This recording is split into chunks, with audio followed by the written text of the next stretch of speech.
Halo, selamat datang kembali di podcast IWPI bersama Pajak Smart. Nah, untuk episode kali ini kita sudah ditemani dengan Bapak Sujono selaku pemerhati dari kebijakan pajak dan juga UMKM. Sekaligus beliau ini merupakan anggota dari Ikatan Wajib Pajak Indonesia. Selamat datang Pak Sujono, selamat bergabung. Selamat pagi Ibu Aziza, salam Ya, sehat selalu. sehat selalu Pak. Nah, untuk episode kali ini kita akan membahas terkait surat ya yang dikirimkan oleh IWPI beberapa hari yang lalu ya Pak ya. Ya, Nah, di sini akan saya bacakan terlebih dahulu ya teman-teman untuk suratnya seperti apa dan konteksnya itu sebenarnya apa sih yang dimuat dalam surat tersebut. Nah, oke. Nah, ini adalah surat nomor 001 IWPI DJP garing 7 garing 2026 Jakarta 7 Juli 2026 dengan perihalnya adalah permohonan penegasan kedudukan transaksi saham, aset kripto, SBN yang dapat diperdagangkan, valuta asing, beliun emas sebagai peredaran bruto wajib pajak berdasarkan ketentuan pasal 58 ayat 2 PP nomor 20 tahun 2026. Nah, surat ini ditunjukkan kepada Direktur Jenderal Pajak CQ Direktur Peraturan Perpajakan 1 Kantor Pusat Direktorat Jenderal Pajak Jalan Gatot Subroto Kavling 4042 Gedung Utama Lantai 9 Jakarta 12190. Nah, ini adalah isi suratnya. Yang tertulis di sini adalah dengan hormat sehubungan dengan berkembangnya perbedaan penafsiran di masyarakat mengenai kedudukan transaksi pengalihan instrumen keuangan dan garing atau instrumen investasi terhadap batas peredaran bruto wajib pajak tertentu, khususnya dengan merujuk pada ketentuan pasal 58 ayat 1 Peraturan Pemerintah PP nomor 20 tahun 2026. Bersama ini kami mengajukan permohonan penegasan tertulis kepada Direktorat Jenderal Pajak. Permohonan ini berkaitan dengan transaksi 1. Jual beli saham di Bursa Efek Indonesia. 2. Jual beli aset kripto melalui platform atau penyelenggara resmi. Nomor 3. Jual beli surat berharga negara atau SBN yang dapat diperdagangkan. Nomor 4. Penukaran valuta asing melalui money changer, bank, atau penyelenggara kegiatan usaha penukaran valuta asing. Nomor 5, jual beli beliun emas melalui lembaga atau penyelenggara resmi.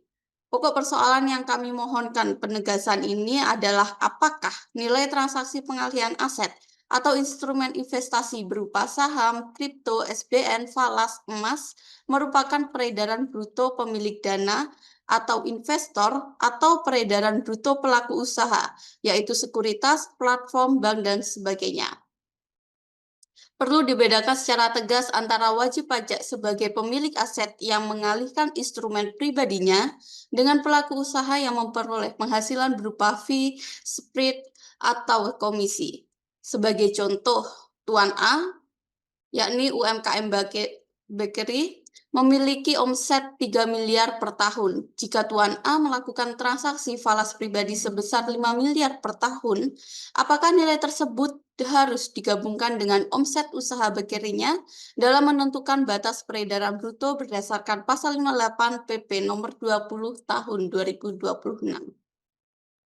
Hal ini penting karena ketidakpastian penafsiran atas objek peredaran bruto telah menimbulkan keresahan di kalangan UMKM dan investor retail. Tanpa penegasan resmi dikhawatirkan timbul kegiatan hukum, perbedaan perlakuan antara fiskus, serta potensi diskresi yang beresiko menurunkan kepercayaan masyarakat terhadap administrasi perpajakan. Sehubungan dengan hal tersebut, kami memohon penegasan tertulis mengenai hal-hal berikut. Yang pertama adalah apakah nilai transaksi jual beli saham di Bursa Efek Indonesia oleh investor retail merupakan peredaran bruto usaha wajib pajak atau merupakan transaksi pengalihan aset atau instrumen investasi yang tunduk pada rezim perpajakan tersendiri. Nomor 2, apakah nilai transaksi aset kripto, SBN yang dapat diperdagangkan, valuta asing, dan beliun emas oleh wajib pajak orang pribadi merupakan peredaran bruto wajib pajak tersebut atau merupakan transaksi pengalihan aset atau instrumen investasi pribadi?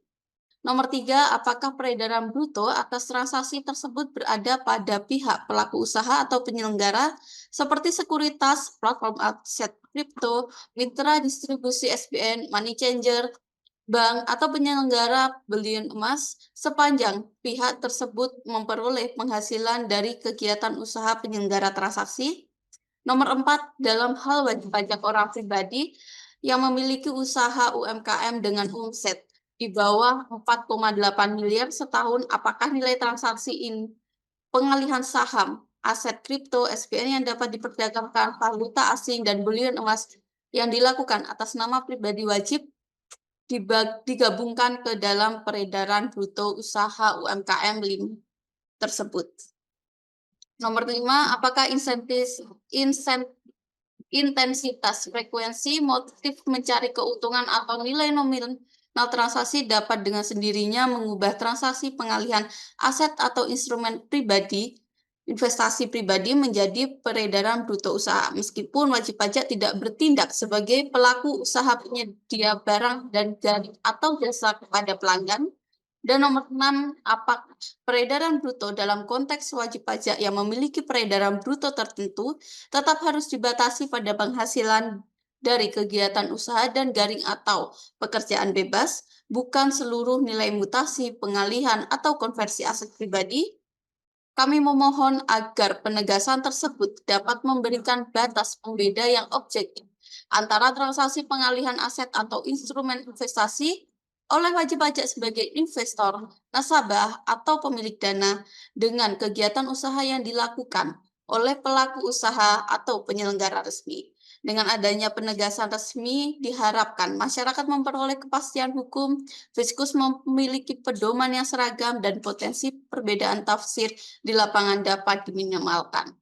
Demikian permohonan ini kami sampaikan. Atas perhatian dan penegasan yang diberikan, kami mengucapkan terima kasih. Hormat kami ini ditandatangani oleh Bapak Rinto Setiawan selaku Ketua Umum Ikatan Wajib Pajak Indonesia dengan tembusan Menteri Keuangan Republik Indonesia, Sekretaris Jenderal Kementerian Keuangan Republik Indonesia, Kepala Badan Kebijakan Fiskal Kementerian Keuangan Republik Indonesia, Inspektur Jenderal Kementerian Keuangan Republik Indonesia, Direktur Jenderal Pajak, Direktur Penyuluh Pelayanan dan Hubungan Masyarakat Direktorat Jenderal Pajak, Ketua Dewan Komisioner Otoritas Jasa Keuangan, Gubernur Bank Indonesia, Direktur Utama PT Bursa Efek Indonesia, Direktur Utama PT Kustodian Sentral Efek Indonesia, Direktur Utama PT Clearing Penjamin Efek Indonesia, Ketua Komisi 11 Dewan Perwakilan Rakyat Republik Indonesia, dan yang terakhir adalah untuk arsip.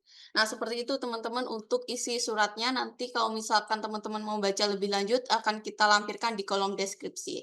Nah, dengan adanya surat ini, Pak, kita kembali lagi ke Pak Sujono. Bagaimana, Pak, tanggapannya? Ya, oke. Selamat pagi, Pak Bu Aziza. Ya, selamat pagi. Jadi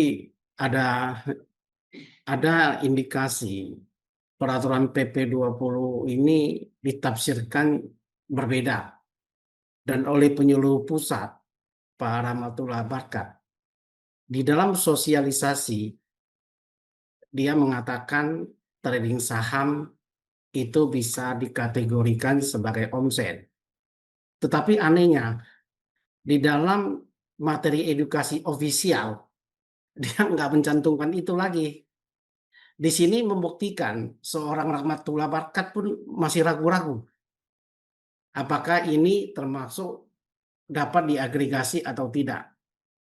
Jadi beliau itu masih ragu-ragu. Dan yang kedua, kemarin ada tulisan dari penyuluh Kendari. Awalnya dia menyatakan ini bukan omset. Tapi kemudian dia koreksi lagi menjadi omset. Ya, saya tidak tahu kenapa dia mengkoreksi itu. Mungkin dia mendapat tekanan atau bagaimana. Sebenarnya pendapat awal dia itu ya menurut saya itu sudah lebih benar. Jadi di dalam surat ini kan ada beberapa aset keuangan ini kategorinya lebih kurang sama.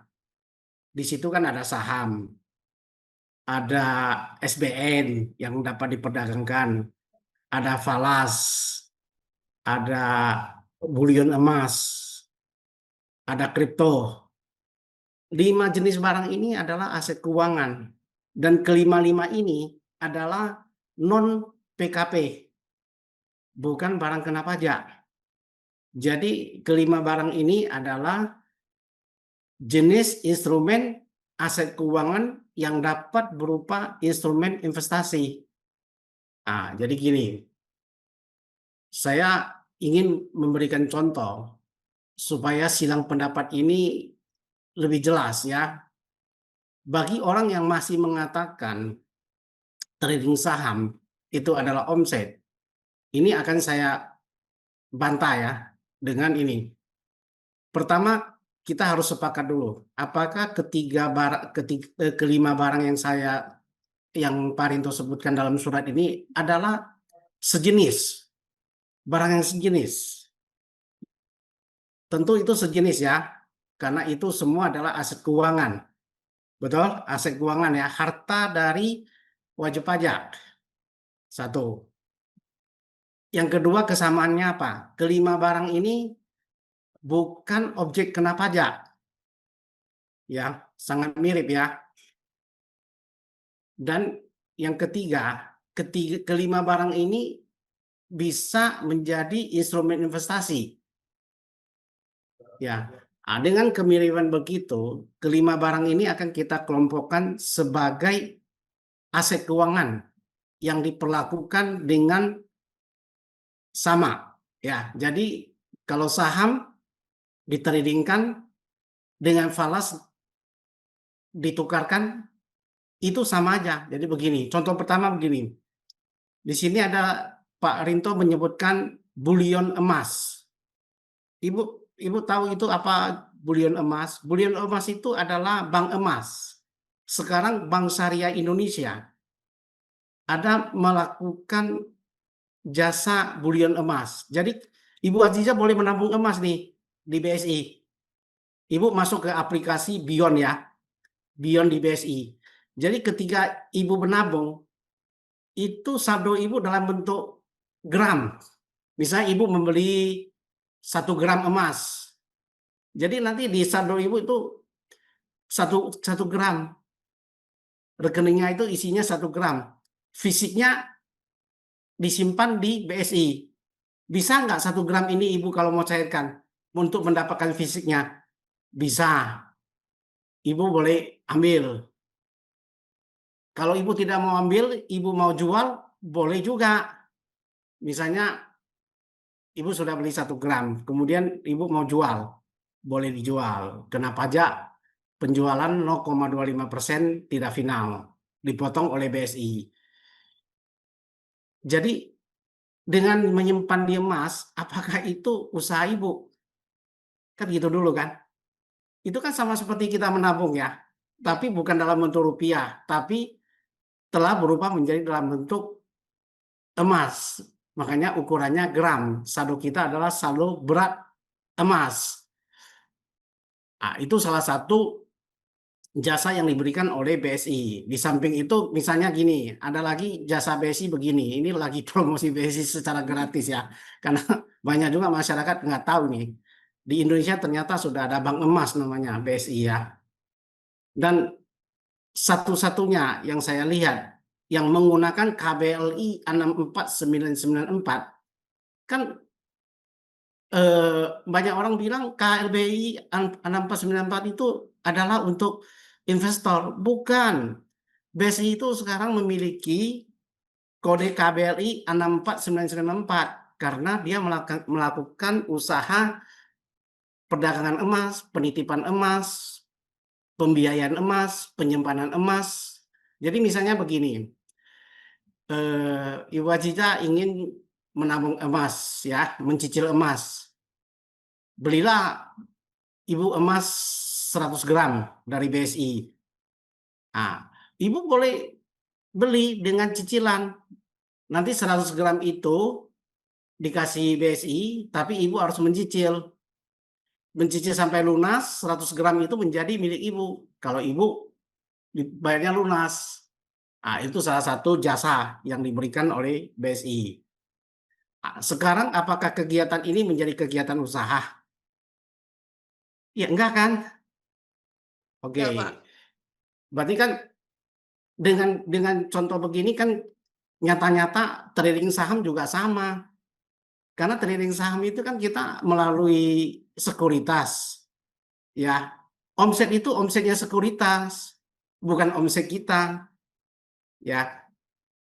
Untuk lebih jelas lagi, contoh yang kemarin supaya lebih terang, misalnya Ibu Aziza sebagai tadi kemarin Ibu Aziza pengen punya salon ya, kan salon sudah ada cuan lah, mungkin ada 1 M lah, sudah 10 tahun ya berusaha salon punya 1 M. Lalu 1 M ini Ibu tukarkan ke money changer dalam bentuk dolar, ya. Setelah dolarnya menguat, Ibu jual lagi. Dolar melemah, Ibu beli lagi. Dolar menguat, Ibu jual lagi.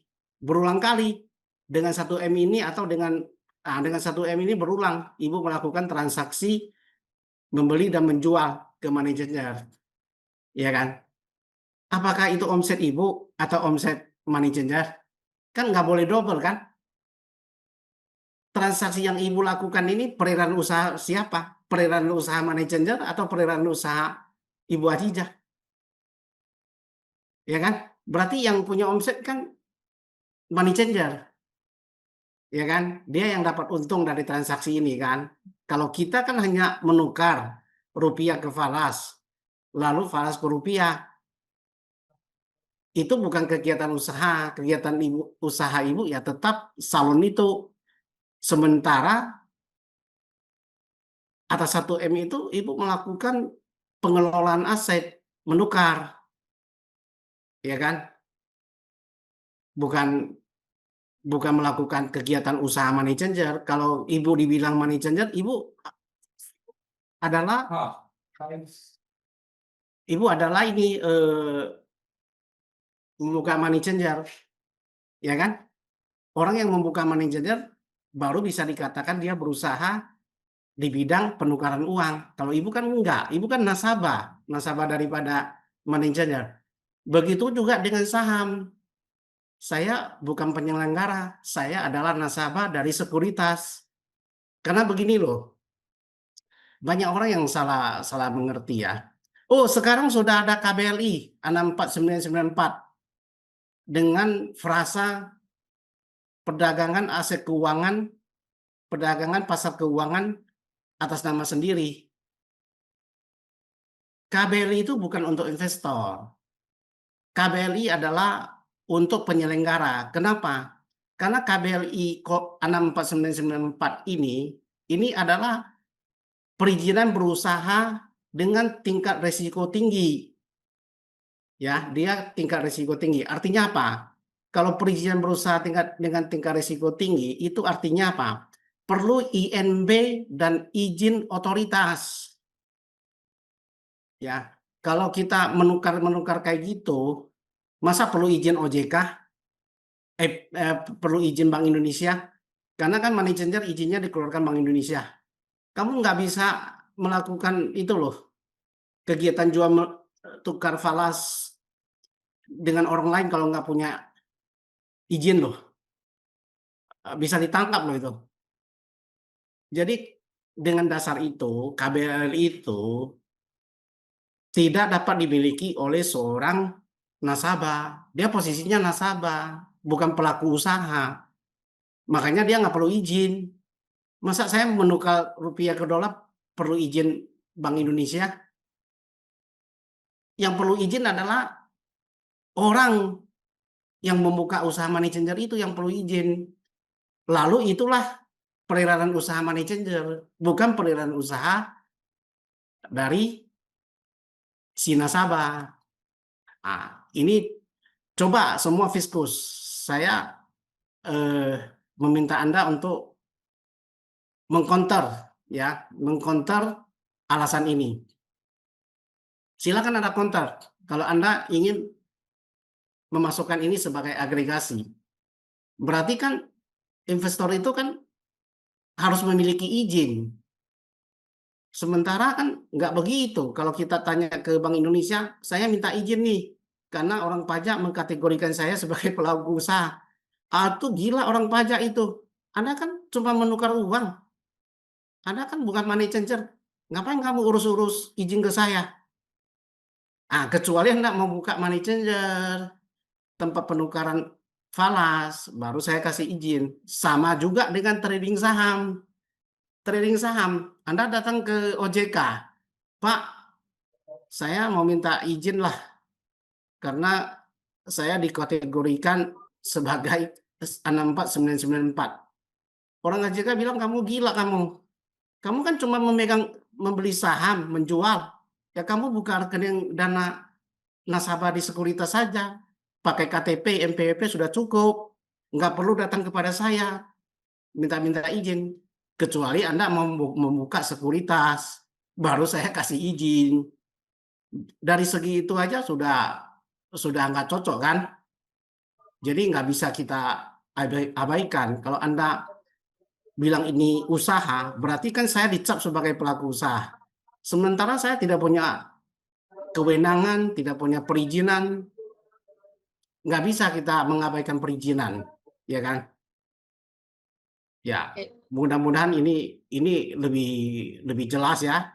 Jadi siapapun Fiskus yang masih mengatakan ini agresi, tolong Anda bantai ini, ya kan? Dengan segala kemampuan lah Anda coba bantai ini. Kalau Anda bisa membantai ini dengan alasan apapun, baru bisa. Tapi kalau dengan frekuensi, dengan niat cari untung, itu subjektif itu, ya kan? Kita bicara kan harus ada dasar hukum, bukan frekuensi. Frekuensi kan jangan jadi sangat bias kan? Dan semua investasi komersial adalah mencari untung. Pernah dengar nggak orang investasi cari rugi? Kan nggak perlu. Hal ini nggak perlu dicantumkan karena ini sudah hakikat daripada investasi, mencari untung, mencari passive income kalau bisa kan. Tujuan daripada semua kegiatan ekonomi adalah mencari untung. Itu begitu Bu Baik, Aziza. ya. Baik Pak Sujono, udah cukup sangat menjawab sekali ya Pak ya. Eee, kita akan bertemu lagi ya Pak ya di episode berikutnya ya Pak ya, untuk membahas tema-tema lain yang Oke, lebih seru lagi. Nah, untuk oke. teman-teman jangan lupa untuk like, comment, share, dan juga subscribe channel ini. Kita akan bertemu lagi di episode berikutnya. Sampai jumpa. Terima kasih Pak Sujono.